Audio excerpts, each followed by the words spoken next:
pertama, Nabi SAW tidak ditemukan di dalam riwayat berhubungan badan atau seksual di siang hari, selalu di malam hari. Ya. Bila Rasulullah SAW berhubungan dengan istrinya, itu selalu di malam hari. Jadi kalau bapak ibu ingin mengikuti sunnah, mengikuti Rasulullah, maka usahakan semaksimal mungkin kalau ingin melakukan hubungan, lakukan di malam hari, bukan siang. Okay? Baik. Sekalipun tidak ada larangannya, tapi Nabi mengajarkan di malam hari. Teruskan. Kemudian setelah masuk kamar mandi, akan melakukan mandi. Setelah selesai, bukan wudhu ya, masuk kemudian akan mandi. Bagaimana cara mandinya, dan mandi itu disebut dengan mandi apa? Dalam istilah fikih, mandi setelah berhubungan suami istri itu disebut dengan mandi janabah atau mandi junub. Saya tulis bahasa Arab ya. Mandi janabah atau junub. Bukan janub tapi junub. Kalau janub itu artinya selatan, shimal utara. Kalau junub itu mandi yang dilakukan setelah berhubungan. Perhatikan, janabah atau junub itu terambil dari kata al-janbu, janabah.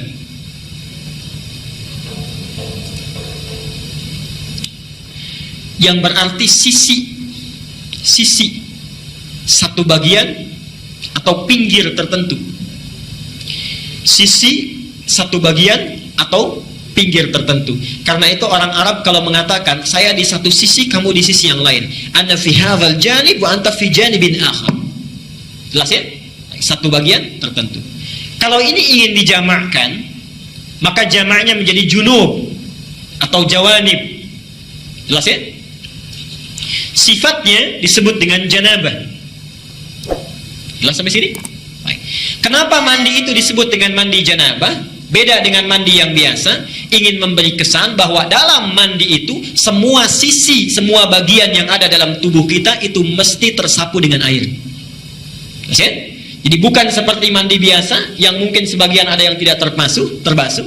Disebut dengan janabah, semua sisinya mesti terbasuh. Tulis hadisnya. Aisyah, hadis Al-Bukhari, nomor hadis 248. Hadis Al-Bukhari nomor hadis 248. Al-Bukhari 248. Muslim nomor hadis 316. Saya ajarkan caranya bagaimana Nabi mengajarkannya. Ini hadis riwayat Aisyah. Nanti yang kedua dari Maimunah binti Al-Harith. Mohon Bapak ya, Ibu fokus di sini. Barangkali sudah puluhan tahun ada yang keliru kita. Okay? Pertama, hadis riwayat Aisyah dulu. Rasulullah SAW ketika beliau hendak mandi janabah, itu yang dilakukan adalah menuangkan air dulu, membasuh kedua tangannya. Okay? Jadi dua tangannya dulu dibasuh. Kemudian setelah itu, ini gambaran umumnya, beliau berwudu seperti wudunya untuk sholat. Jelas sampai sini? Basuh tangan, berwudu seperti wudu untuk sholat. Yang ketiga, dari bejana yang sudah disiapkan itu, kalau kita mungkin gayungnya sudah ada, mengambil sebagian air, kemudian menyela-nyela rambutnya, diratakan dengan tangannya. Jadi tidak langsung menyiram air Pak ya. Tidak langsung menyiram air Ibu ya. Jadi yang pertama ingat, air diambil untuk basuh tangan kita dulu. Yang kedua apa? Berwudu seperti wudu untuk salat. Sebentar Pak, itu riwayat hadis Maimunah. Oke, saya sampaikan bagian pertama dulu. Nanti diperinci di Maimunah binti Al-Harith. Yang kedua apa? Berwudu dulu. Yang ketiga apa? Menyela-nyela kepala atau rambut ya, rambut kita. Yang keempat, kemudian mengambil air, membasuh, menyiramkan di kepala keseluruhan. Belum ke sini dulu, belum ke badan ya. Baik. Saya ulangi pelan-pelan. Satu, mencuci tangan. Kedua, berwudu seperti untuk sholat. Ketiga, menyela-nyela rambut, meratakan keseluruhan.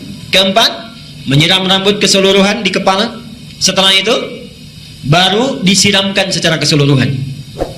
Jelas sampai sini? Disiramkan secara keseluruhan menggunakan sabun dan seterusnya. Ini gambaran hadis yang pertama yang umum sifatnya. Oke? Baik. Ya. Dulu di sini. Nah, sekarang kita lihat bagian yang kedua. Ini riwayat siapa tadi?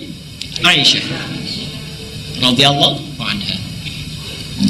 Sekarang Nabi SAW ketika tinggal di rumah Maimunah, okay, kemudian setelah itu berhubungan dengan Maimunah binti Al-Harith, salah satu istri beliau. Kemudian Nabi SAW melakukan mandi janabat saat itu. Hadisnya diriwayatkan oleh Maimunah dari Abdullah bin Abbas. Abdullah bin Abbas di Al-Bukhari nomor hadis 265. Perhatikan. Sebentar, saya menyimpang dulu pelan-pelan. Ibu masih ingat Bapak kisah Ibnu Abbas itu? Anaknya usia berapa tahun? Baik. Silahkan cek pertemuan kita yang lalu, hadis Abu Daud nomor hadis 1365 itu ya. Ibnu Abbas dalam usia 4-5 tahun itu memaksa ingin tinggal di rumah bibinya Maimunah. Jadi Maimunah ini bibinya Ibnu Abbas. Tinggal di sana, ingin melihat bagaimana sifat bangunnya Nabi dari tidurnya sampai tahajud. Saya pernah terangkan ini ya. Ibnu Abbas memperhatikan itu, berdiri di depan kamar Nabi, diperhatikan bagaimana kira-kira Nabi bangun tidurnya. Sampai kemudian tahajud, diajak beliau untuk menunaikan tahajud. Ternyata tidak berhenti sampai di situ. Kelak kemudian hari, Ibnu Abbas ini karena sungkan bertanya kepada Aisyah kan, kalau Maimunah itu bibinya, bertanya kepada Maimunah bagaimana caranya Nabi SAW bermandi janabah. Disinilah muncul bagian yang kedua yang lebih terperinci. Satu, kata Maimunah, Nabi SAW bila hendak beliau bermandi janabat, perhatikan, satu, mengambil air dengan tangannya, okay, lalu kemudian mencuci kemaluannya dengan tangan kirinya. Okay. Nah, kalau Bapak tadi sampaikan, kalau ingin cari referensinya, itu bukan riwayat yang Aisyah, tapi riwayat Maimunah binti Al-Harith. Ini bagian yang pertama.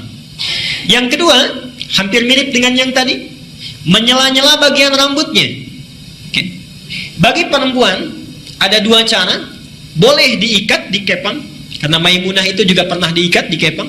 Langsung bertanya pada Rasulullah, ya Rasulullah, apakah saat mandi perlu aku uraikan rambutku? Kata Rasulullah, tidak perlu, cukup kamu guyur semuanya itu, dan bila telah merata sah mandimu.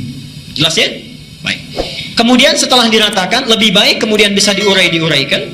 Setelah itu selesai, kemudian diguyur, selesai sampai sini, baru kemudian berwudu seperti wudu layaknya sholat. Tapi kaki belum dibasuh.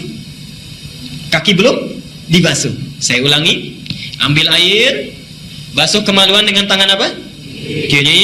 Setelah itu menyela-nyela kepala. Setelah itu ambil air, kan?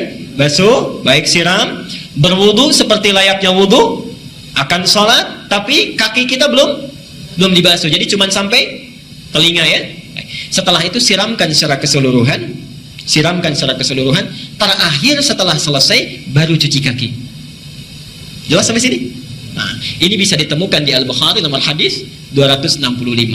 Nah, dari sinilah kemudian ulama menggabungkan kedua hadis ini, dibuatlah susunan yang lebih lengkap. Masih?